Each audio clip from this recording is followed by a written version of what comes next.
I had no plans to come back early that day. My fishing trip up north was supposed to last until Sunday, but the weather turned sour, and I figured I'd just head home to my cabin and enjoy some peace and quiet by the lake. I pulled up to my gravel driveway right before sunset, expecting nothing more than a warm drink and maybe a nap. But as I turned the corner, I froze. There were cars parked on my land, 5 of them. Not visitors I recognized. These weren't friendly neighbors stopping by to check the mail or wave hello. These were people I'd never seen before, dressed like they were at some kind of event. And worse, there was a folding table set up near the front porch. A clipboard. A sign. And behind it, of course, stood Karen, our HOA president. She was holding a megaphone. At first, I thought maybe they were hosting some weird HOA gathering near the lake without permission. But then I noticed something on the porch that made my stomach twist. A white plastic sign leaning against the door that read, "Cabin auction, today only." I parked the truck and stepped out slowly, still unsure if I was dreaming or in some kind of prank show. I walked up, trying to keep calm, and Karen turned around with a smile that died the second she saw my face. "Oh, you're not supposed to be back yet?" she said, voice cracking. "Yeah," I replied. "I changed my mind." Then came the fake concern. "There's been a misunderstanding. The HOA received notice this cabin was abandoned. We followed procedure to reclaim the property." "Abandoned?" I asked. "You think a cabin with fresh groceries in the fridge, lights on timers, and a security system is abandoned?" She opened her mouth but didn't answer. The people standing around looked nervous now. One guy with a manila folder slowly slid it behind his back. Another woman who had been taking pictures of the property suddenly turned toward her car. I didn't yell. I didn't even raise my voice. I just said, "You are trespassing. Every single one of you." Karen snapped, "You're being hostile. I'm calling 911. I raised both hands. "Please do." And she did. Right there, in front of everyone, she picked up her phone and called the police, reporting a hostile man refusing to leave a property under HOA control. I stayed right where I was. Silent. Letting her build her own trap. 15 minutes later, 2 sheriff's deputies pulled up. They stepped out slowly, looking from Karen to me. She marched up to them and started rambling, talking fast, pointing, waving her hands, saying something about HOA bylaws and property abandonment. One of the deputies finally held up his hand and asked her to stop. Then they turned to me. "Sir, do you have proof of ownership?" I nodded and walked over to my truck, pulled out a folder from the glove compartment, and handed it over. Inside were copies of my deed, property tax receipts, and the building permits for every single upgrade I'd made. All current. All legal. The deputy took a few minutes to flip through it, then looked back at Karen. "Ma'am," he said, "this man owns the property. This land. This cabin. Everything here." Karen's face dropped. "But the HO? This property isn't under your HOA jurisdiction," the officer said. "We checked the county line maps last time there was an issue out here. It's not included. You have no authority here." She tried to argue, but this time, the deputy was done. "You're on private land without the owner's consent. That's trespassing. I suggest everyone here leave before we start taking names and filing charges." There was silence. Then slow, awkward movement as her so-called auction attendees shuffled to their cars without a word. Karen lingered a moment longer, trying to salvage her pride, but the deputies weren't playing her game. As the last car pulled away, one of the officers turned to me and shook his head. "Some people just don't know when to quit." I nodded. That's been my experience with her. What Karen didn't realize was that this wasn't over. Not by a long shot. Because now, I wasn't just angry. I was ready to take everything she thought she controlled and pull it out from under her feet. After everyone left, I stood on the porch of my cabin in total disbelief. It wasn't just the nerve of it all. It was the way Karen acted like she had the right. Like she was entitled to what I'd built. My hands were still shaking a little, not from fear, but from pure adrenaline. That woman had almost sold my home right out from under me. If I hadn't come back early, who knows what would have happened? Would I have returned to find strangers inside, thinking they legally bought it? The next morning, I got up early and called my lawyer. I didn't want to wait for the next surprise. I told him everything about the fake auction, the cars, the sign, the 911 call. He was stunned. Said he'd never heard of anything that bold from a homeowners association. And the most important part? My cabin was, and always had been, outside the HOA boundary lines. He asked me to scan the documents I had on file, the land survey, the deed, and the county zoning map. Within an hour, he called back, more fired up than I'd ever heard him. They have absolutely no jurisdiction over you, he said. And what they just did might qualify as attempted fraud. That word, fraud, hit me hard. This wasn't just petty HOA overreach anymore. This was potentially criminal. That clipboard Karen had? The sign? The fact that there were people with open checkbooks standing on my porch while I was away? That wasn't just drama. That was real danger. And I wasn't about to let it slide. Later that afternoon, I headed into town to visit the county records office myself. I wanted every piece of paper proving my cabin's independence from the HOA. The clerk was more than happy to help when I told her why I needed them. Apparently, mine wasn't the first complaint she'd heard about Karen and her power trips. In fact, she quietly hinted that 2 other property owners had recently challenged Karen's HOA rules and won. When I got back to the cabin, I printed everything, maps, records, ownership lines, and pinned them to the wall like a war board. I wasn't just defending my cabin anymore. I was building a case. A real one. Because if Karen thought she could mess with me, maybe it was time someone messed with her back, but legally and with proof. The next day, I attended the monthly HOA meeting. I wasn't technically a member, but that never stopped Karen from mailing me newsletters and friendly warnings before. So I figured, if they thought they could include me in their rules, then I could include myself in their meetings. The room got quiet when I walked in. Karen was at the front table, wearing her usual smug expression, surrounded by the other board members, most of them older, tired-looking folks who seemed like they'd rather be anywhere else. I walked straight up, holding my folder of documents, and asked if I could speak. She said, "This meeting is for HOA members only." I smiled and replied, "You've treated me like one long enough. Time I returned the favor." I laid my folder on the table and began talking, calmly, clearly, and loudly enough for the whole room to hear. I explained the fake auction, the trespassing, the county boundary lines, the legal definition of fraud. I showed copies of my deed and the zoning map. Every eye in that room turned toward Karen, whose face was now frozen in a tight-lipped grimace. She tried to interrupt, but one of the older board members stopped her. He asked to see the documents for himself. I handed them over, and as he flipped through them, I could see the weight settling in. He turned to Karen and said, "If this is accurate, we've got a serious problem." Another board member, a woman I didn't know, asked me, "Do you plan to take legal action?" I paused, looked around the room, and said, "Not yet. I'm giving the board one chance to fix this. But if I ever see another attempt to claim what isn't yours, I'll take this to court and to the press." The silence that followed was louder than anything I'd said. Karen sat back in her chair, arms folded, jaw clenched. And I walked out. That night, I sat on the dock with a fire pit crackling beside me. The lake was quiet, just the way I liked it. But in my mind, I wasn't just thinking about the water or the stars, I was thinking about what came next.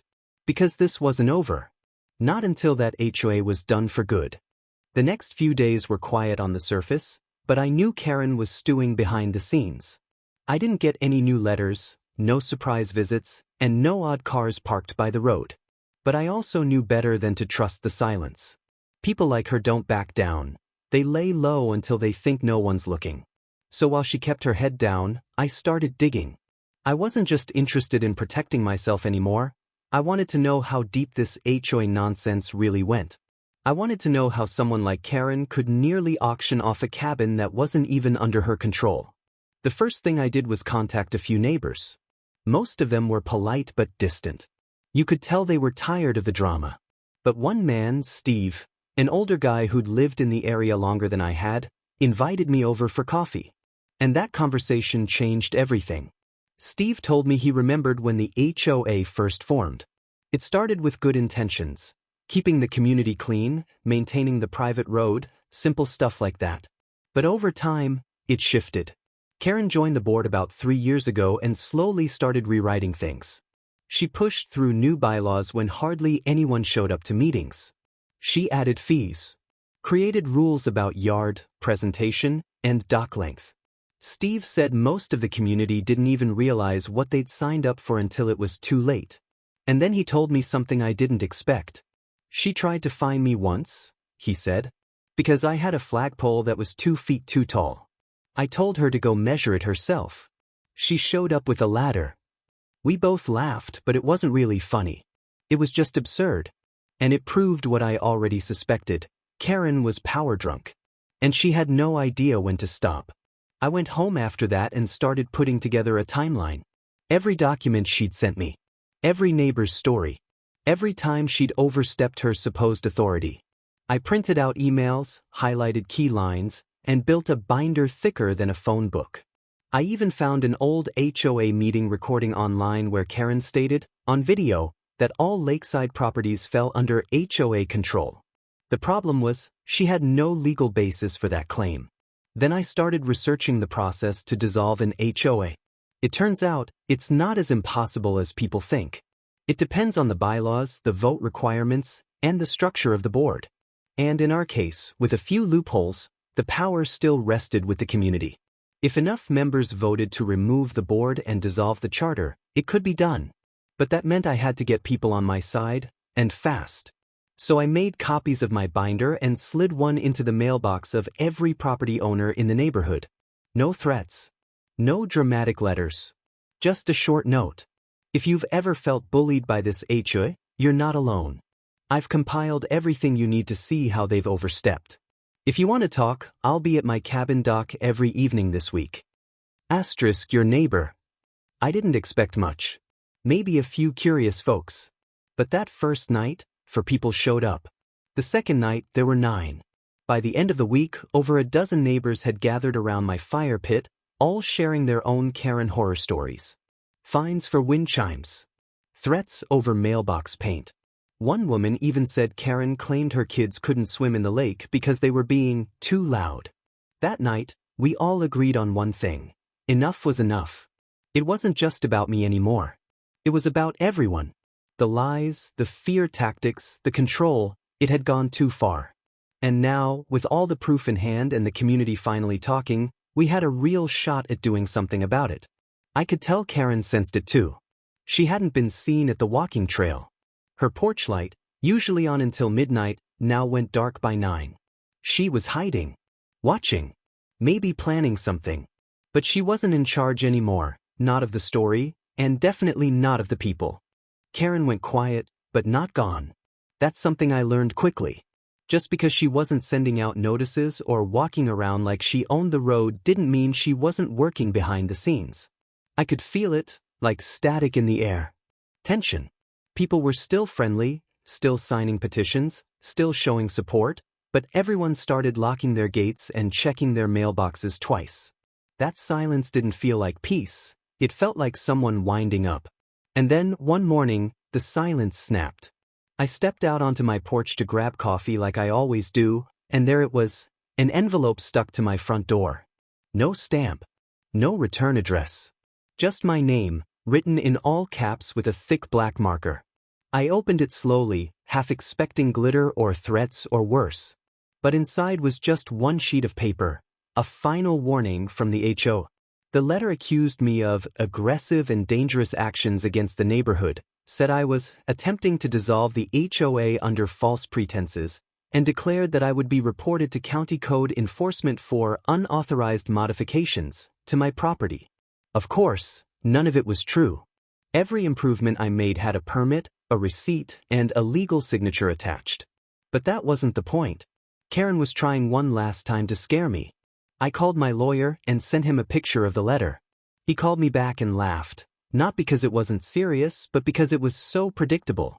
"She's trying to intimidate you into backing off," he said. "And from the looks of it, she's getting desperate." That's when I knew we were getting close. I kept doing what I was doing. holding meetings, answering questions, helping neighbors file paperwork. Every evening, I'd come home and sit on the dock, sometimes joined by others, just watching the lake settle under the fading light. It became more than a routine. It became a symbol. People were stopping by just to sit, share what they'd dealt with under Karen's little reign. And day by day, that fear started peeling away. Then the county clerk called. She let me know the petition had been accepted and was moving forward for public review. We needed one final vote to confirm the dissolution, and once it passed, the HOA would be officially disbanded. No more fines. No more fake rules. No more Karen at the top. That night, we held the final meeting on my property.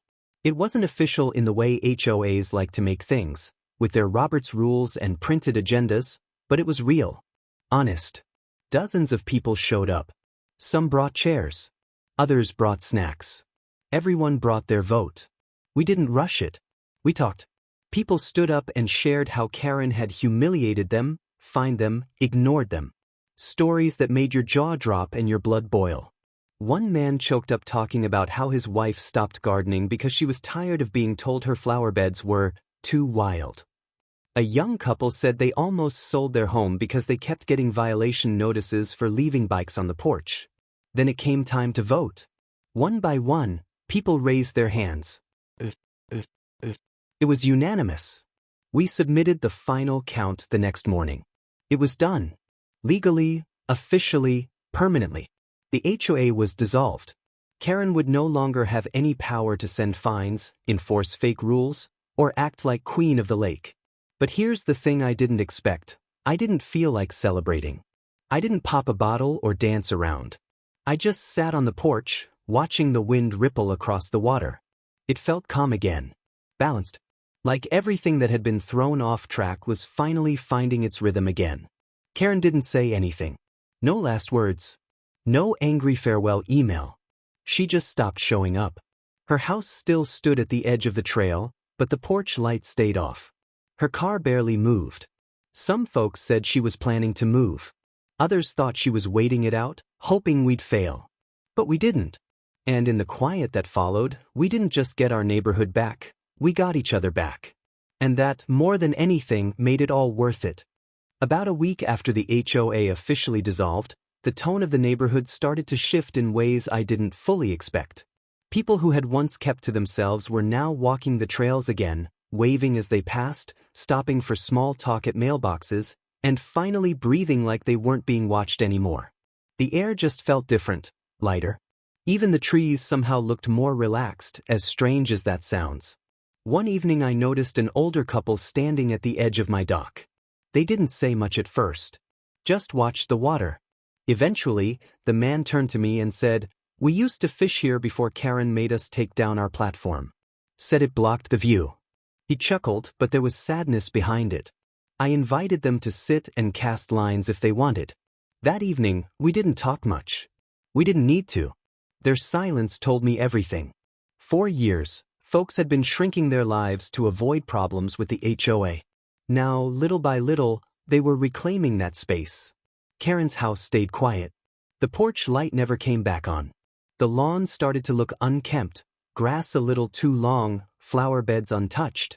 She was either inside all day or gone entirely. Nobody really knew. But no one seemed interested in knocking either. After everything, it was like she had removed herself from the community she used to control. There was no goodbye letter. No final speech. Just quiet.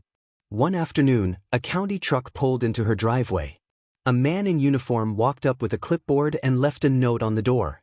A few days later, a "for sale" sign appeared out front. Word spread quickly.